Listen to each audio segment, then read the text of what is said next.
और हमारे साथ अब केडियानॉमिक्स के फाउंडर सुशील केडिया जुड़े हैं, जो हर मंगलवार हमसे जुड़ते हैं। आइए उनसे समझते हैं कि उनका इस समय क्या मूड माहौल है। Sushil ji, good morning. Morning. Frame तो काफ़ी अच्छा लग रहा है आपका एज ऑलवेज, और काफ़ी आपने लग रहा है काफ़ी बड़ी बोल्ड कॉल आज हमारे लिए प्रिपेयर की है, तो ज़रा उस पर बात हो जाए। पहले आप कह रहे हैं 30,000 निफ्टी पर, यहाँ पर तो लोग 25,000 के लिए वो प्रे कर रहे हैं, आप सीधा 30,000 की बात कर रहे हैं। बताइए क्या दिख रहा है आपको ऐसा चार्ट्स में? भाई 32,000 बोलने में थोड़ी सी शर्म आ रही थी, इसलिए 30,000 बोला। हो सकता आने वाले टाइम में 32 भी हो जाए। तो 30, पहले 30 से ही शुरुआत कर लेते हैं, 32 के चलिए, बाद में बात करेंगे। तो हाँ, तो हाथ कंगन को आरसी क्या, पढ़े लिखे को फारसी क्या। आप लोगों ने मुझे चार्टिस्ट बताया हुआ है, तो मैं चार्ट ही दिखा के बात करूंगा। बाकी मैं बातें हर एक विषय पे कर सकता हूं, पर सच्चाई चार्ट से दिखती है। पीसीआर से अनुरोध है, इस चार्ट को खोलें और इस चार्ट को देख के आप मेरे साथ आनंद लीजिए। पीसीआर से अनुरोध है, मेरे स्क्रीन पे जो चार्ट है इसे कृपया दिखाएं। ये जो चार्ट है, आप देखो, ये चार्ट चीख चीख के कह रही है कि मुझे ले लो। ये रेशियो चार्ट है, इसकी वैल्यू अभी आप देखोगे करीब 3.8 है। और चीख चीख के क्या कह रही है, एक साल से लेकर सवा साल में 3.8 वाला हंसते हंसते 5.5 हो सकता है। ये किस चीज की चार्ट है? Nifty prices divided by S&P 500 prices. यानी कि अगर अमेरिका, यानी कि 45% तक का आउट परफॉर्मेंस संभव है अगले 12 से 15 महीने में। यानी कि अगर S&P में 20% का भी करेक्शन किसी वजह से साल के बीच में आ गया, तब भी हो सकता है उस टाइम पे निफ्टी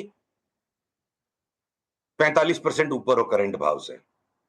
तो आपको विवादास्पद लग सकती है, हास्यास्पद लग सकती है ये बात, तो इसके लिए मैं आपको इतिहास दिखाऊं पहले। आप इतिहास में देखो कि ये तो मैं सिर्फ एक साल के अंदर 45% की आउट परफॉर्मेंस की बात कर रहा हूं। ऐसा दौर भी आया है आपकी ही मेरी लाइफ टाइम में, बहुत ज्यादा पुराने समय में नहीं, 2001 से लेके 2010 तक लगातार 10 साल में हमने 8 गुना कर लिया। यानी निफ्टी को कोई लॉन्ग करके S&P शॉर्ट कर देता तो 8 गुना हो जाता। 10 साल में अगर 8 गुना हो गया, 5 साल में 4 गुना हो गया, तो अप्रोक्सीमेटली 35% की कंपाउंडेड आउट परफॉर्मेंस 10 साल तक लगातार आई है। तो एक साल में 45% की आउट परफॉर्मेंस आ जाना बिल्कुल भी बड़ी बात नहीं है, जब पिछले 15 साल से हम करीब करीब साइडवेज रन कर रहे हैं। इंडिया की जो यूफोरिया का मोमेंट है, ये किसी भी एक बुलिश फेज में या बेरिश फेज में, जनरली मार्केट के 3 इमोशनल स्टेट होते हैं। पहला स्टेट बिल्कुल अविश्वास का। कोरोना के क्रैश में किसी को विश्वास नहीं हुआ कि निफ्टी यहां से वापस घूम करके अंट तेजी हो जाएगी। 2020 में अनुज आपकी मेरी स्क्रीन पर बिल्कुल जबड़ा jaw falling on the floor वाली बातचीत हुई थी 7,500 निफ्टी पे, कि हम वापस 12,000 और उसके ऊपर निकल रहे हैं। और उसके बाद एक कॉशियस फेज आता है, कॉशियसली बुलिश, वो हमने 22-23 में पूरा कर लिया। 24 के सेकंड पार्ट में सबकी खाया पिया निकल गया, सबकी चर्बी निकल गई। जो भी प्रशांत जैन कह रहे थे ना कि स्टॉक मार्केट में पॉपुलर ओपिनियन नहीं होता है, तब जैसे त्राही माम मची हुई है, ट्विटर पे जो मीम्स आ रही है और जिस तरह से लोग हमारा विरोध कर रहे हैं। देखो 26,500 पे मैंने आपके साथ अब ऑन एयर बात की थी, 23,000 हो जाएगा निफ्टी, लोगों ने मुंह बनाए, और अभी भी इस बात पे लोग मुंह बना रहे हैं। तो लोगों का काम है, वो करेंगे, ह्यूमन नेचर है। पर ये जो इस तरह की यूफोरिक स्टेट अगर आ सकती है, तो मैं खाली इंडेक्स को तो देखकर इस तरह बावड़ा नहीं हो सकता। तो हमने लास्ट 15 दिन में अनुज तकरीबन बाजार की हर एक चार्ट को गहराई से निचोड़ा और बहुत कोशिश की कि ऐसे कोई स्टॉक्स हमें मिल सकते हैं जिनमें शॉर्ट सेलिंग करके यहां से 20-30% बन जाए। तो आंसर है साफ सुथरा, क्लियर कट, ना, बिल्कुल ना। बेचना यहां पे गुनाह हो सकता है। इस तरह की चार्ट्स है। तेजी शुरू नहीं हुई है, 23,300 के ऊपर जाने के बाद आज की हमारी वार्ता को ट्रिगर किया जाए, और अब से लेकर बजट तक की अनिश्चितता में 23,300 से लेकर 22,700 तक की फ्लक्चुएशन बिल्कुल स्वाभाविक है। देखिए सुशील जी, मैं वैसे खैर आपको सिर्फ चार्टिस्ट नहीं मानता हूँ, मैं आपको एक एज ऑलराउंडर ट्रीट करता हूँ। तो अब ये अगर मार्केट इस तरीके से भागेगा 30,000 पे, तो ऑब्वियसली उसको कुछ लार्ज कैप लीड करेंगे। तो आपकी प्रिफर्ड पिक्स क्या होंगी लार्ज कैप्स में? ये इतना कठिन सवाल है अनुज, क्यों कठिन है आपको सुन के हंसी आएगी। हमने अपनी इंटरनल डिस्कशंस में अपने क्लाइंट्स को ये बोला कि आईटीसी जैसा स्टॉक नहीं लेना है। क्यों? क्योंकि उसमें सिर्फ एक्सपेक्टेड 25% की रिटर्न है। 25% तो अब लार्ज कैप्स में, ब्लू चिप्स में चना कुरमुरा लगता है। इतनी बड़ी अपॉर्चुनिटी मुझे अगले 12 महीने में दिखती है। हिंदुस्तान लीवर जैसा थका हुआ स्टॉक, थका हुआ क्यों बोलता हूं मैं इसको, 2020 की अप्रैल में इसका जो भाव था, आज उसके नीचे भाव है। 4 साल में, 5 साल में स्टॉक ने कोई रिटर्न नहीं दिया। वो हिंदुस्तान लीवर भी बोलता है मैं 50% बढ़ जाऊंगा। ठीक है, एक कोलगेट जितना बढ़ने के बाद जितना करेक्शन दे चुका है, कोलगेट यहां से वापस डबल हो गया तो कोई बड़ी बात नहीं। खैर कोलगेट को खेलना सबके बस का काम नहीं है, बहुत फास्ट स्टॉक है। रिलायंस जैसा बड़ा हाथी, हाथी जिसे कहते हैं ना, रिलायंस जैसा हाथी, वो बोलता है मैं 50% बढ़ूंगा। 1200 की मंदी नहीं लगती रिलायंस में, और 1800 का भाव हंसते हंसते आ जाए। तो अगर ये रिलायंस और लीवर के 50% को मैं बेंचमार्क मान लूं कि जब ये हाथी भी 50% रन देंगे, तो फिर हमने अगर कोई होशियारी की तो वो होशियारी तभी साबित होगी जब 75%, 100% तक की भी रिटर्न्स मिले। तो देखिए, स्टील के स्टॉक्स को हमने ध्यान से देखा। टाटा स्टील बोलती है मैं 118, 116 के नीचे जाने की मेरा मूड नहीं, मैं 200 हो जाऊं। Steel authority of India limited double हो जाए, एनएमडीसी स्टील यहां से 3 गुना हो जाए। जिस इंडाल्को पे हम बार बार पिछले 1 साल में अनुज आपसे बात होती थी कि इंडाल्को को कूट दो, मार दो, गिरा दो, वो इंडाल्को अभी 900 के ऊपर जाने के लिए तैयार है। अगर मैं हिंदुस्तान जिंक और हिंदुस्तान कॉपर जैसे स्टॉक्स पे आऊं, डबल हो जाएंगे। मैं स्मॉल फाइनेंस बैंक पे आऊं, ये एयू बैंक जैसा भी जो रिजल्ट आ गया, नंबर आ गया, चार्ट चीख रही 800, 850 का भाव हो जाएगा। सारे स्मॉल फाइनेंस बैंक, जाना स्मॉल फाइनेंस बैंक एक ही दिन में 20% उस दिन उछल गया था। तो पता नहीं निर्मला मैडम क्या देने वाली है कि स्मॉल फाइनेंस बैंक्स लग रहे सारे आसमान के ऊपर चले जाएंगे। जिस एलआईसी पे हम लोग लगातार 1 साल तक करेक्टिव मूड में थे, वो हो लिया एलआईसी का करेक्शन।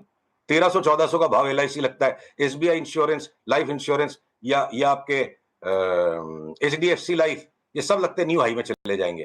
तो अनुज, बहुत ही कम स्टॉक्स हैं जिनमें कभी कभी टाइम टू टाइम कोई मार्केट में करेक्टिव फेज आएगा, तो पोर्टफोलियो हेजिंग के लिए क्या पता इन्फोसिस, टीसीएस, विप्रो कमजोर रह जाएं, कि ओवरऑल नैस्डैक की वीकनेस में इनमें सिंपैथी आएगी। और बिरला सॉफ्ट जैसा छोटा जो आईटी का स्टॉक है, अब वो भी तैयार हो गई, इसकी चार्ट 2 गुना 2.5 गुना उसका भी भाव हो जाएगा।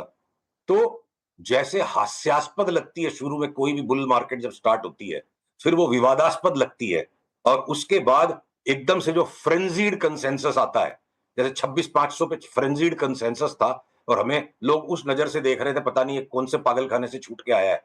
तो सेम बात आज भी सबको महसूस होगी। यही ह्यूमन नेचर है, यही स्टॉक मार्केट का नेचर है, यही हमेशा से क्राउड्स का बिहेवियर है। मेरे को 2025 में खतरनाक भयंकर तेजी नजर आती है। क्या पता डॉलर इंडेक्स 15% घट जाए और इंडियन रूपी 12-13% अगर स्ट्रांग हो जाएगा, 25% तो निफ्टी उसी में हंसते हंसते बढ़ जाएगी।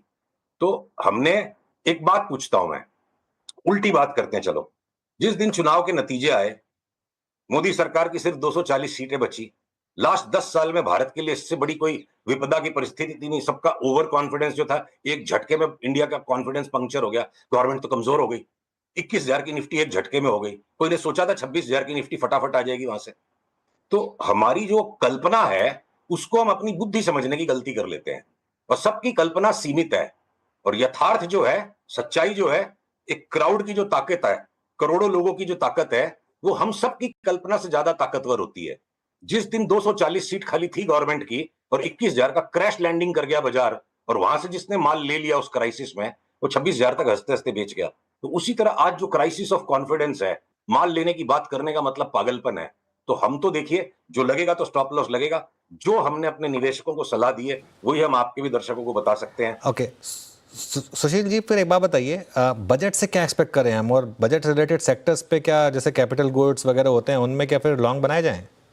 हाँ, तो देखिए, जो देखिए बजट का एक्सपेक्टेशन और मार्केट उस बजट पे क्या करेगा, दो अलग अलग चीजें हैं।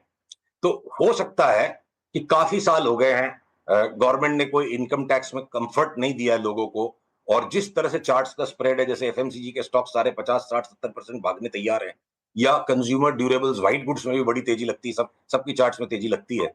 तो मैं अंदाज लगा सकता हूं, वो रॉन्ग भी हो सकता है, और ये पॉलिसी आए बिना भी बाजार ये काम कर सकता है कि कुछ इनकम टैक्स के अंदर में रियायतें मिले, लोगों की जेब में पैसा सरकार डाले।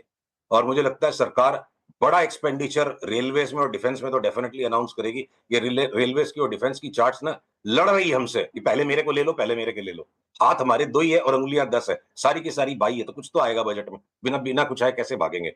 आपका जो सवाल है कैपिटल गुड्स पे, देखिए लार्सन एंड टुब्रो ऑलरेडी जिस तरह से साइडवेज बैंड में चल रहा है, तो अगर कोई फायर सेल आ गई, कोई कारण से कोई कॉर्पोरेट इवेंट ऐसा आ गया कि अचानक से आके कोई कूट जाएगा, 3500 का भाव में मिलेगा, तो लेंगे 3500 से लेके 4500 में। ये केपेक्स के जो स्टॉक्स है, चाहे एबीबी, सीमेंस, आपके इवन कमिंस जो हमारा ज्यादा फेवरेट रहता था, लार्सन, ये अंडर परफॉर्मेंस दिख रहे हैं अनुज।